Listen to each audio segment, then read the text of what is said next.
अधिकारी होण्याचं अनेकांचं स्वप्न असतं आणि त्यासाठी अहोरात्र मेहनत देखील करतात, परंतु अनेक वेळा प्रयत्न करून देखील यश मिळत नाही।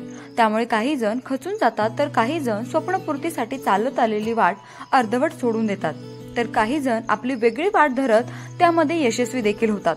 याचंच उत्तम उदाहरण म्हणजे ज्ञानेश्वर घाडगे यांनी जवळपास 9 वर्षे एमपीएससी परीक्षेचा अभ्यास करून 16 वेळा विमेंची परीक्षा देखील दिली, परंतु त्यामध्ये काही यश आलं नाही।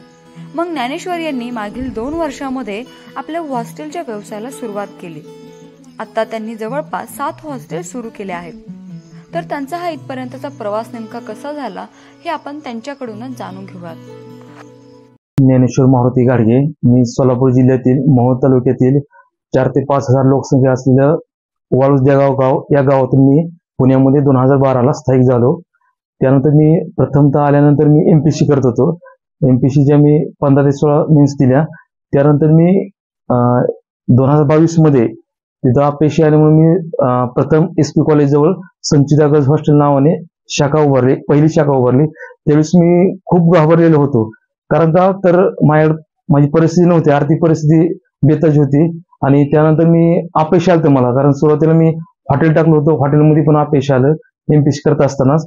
त्यानंतर मी एसपी कॉलेज जवळ संचिता हॉस्टेल टाकलं, ते 7 दिवसात फुल झालं। आणि त्यानंतर माझा कॉन्फिडन्स खूप वाढला, आणि कॉन्फिडन्स वाढल्यानंतर मी दुसरी टाकली पुणे हॉस्पिटल जवळ। त्यानंतर अशा माझ्या 7 शाखा आहेत। पत्र्या मारुती जवळ नवीन शाखेचं उद्घाटन झालं।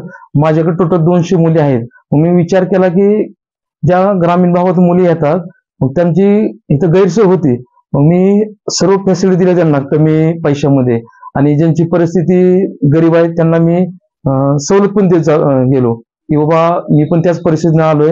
आणि त्यानंतर मी काय केलं की ज्या मुली ग्राउंड करतात, ज्या राज्यसेवा करतात, त्या मुलींसाठी मी हॉस्टेल सुरू केलं। आणि आज माझ्या हॉस्टेलमध्ये प्रत्येक वर्षी 10 ते 15 मुली प्रत्येक वर्षी राज्यसेवेतनं पास होतात। आणि माझा टर्नओव्हर वार्षिक 1 कोटी आहे। साधारणतः मंथली 6 ते 7 लाख रुपये टर्नओव्हर आहे। ते माझी आई शेती करते, भाऊ शेती करतात। त्यानंतर माझे वडील पतसंस्थेचे मॅनेजर आहेत, म्हणजे रिटायर झाले तरी पण ते काम करतात। आणि त्यावेळेस मला एक डिप्रेशन आलं होतं की मी मेन्सला म्हणजे खूप वेळा मेन्स दिली ना, त्यावेळेस मला डिप्रेशन आलं होतं की मी आता काय करायचं। त्यावेळेस माझ्यात एक मनात विचार आला की मी जर ग्रामीण भागातल्या मुलींसाठी हॉस्टेल खोललं, ओपन केलं, तर त्या हॉस्टेलचा उपयोग मला चांगल्या कामासाठी होईल। त्यानंतर मुली पण गोरगरिबी शिकतील। माझ्या हॉस्टेलमध्ये 90 ते 95% ग्रामीण भागातील मुली आहेत।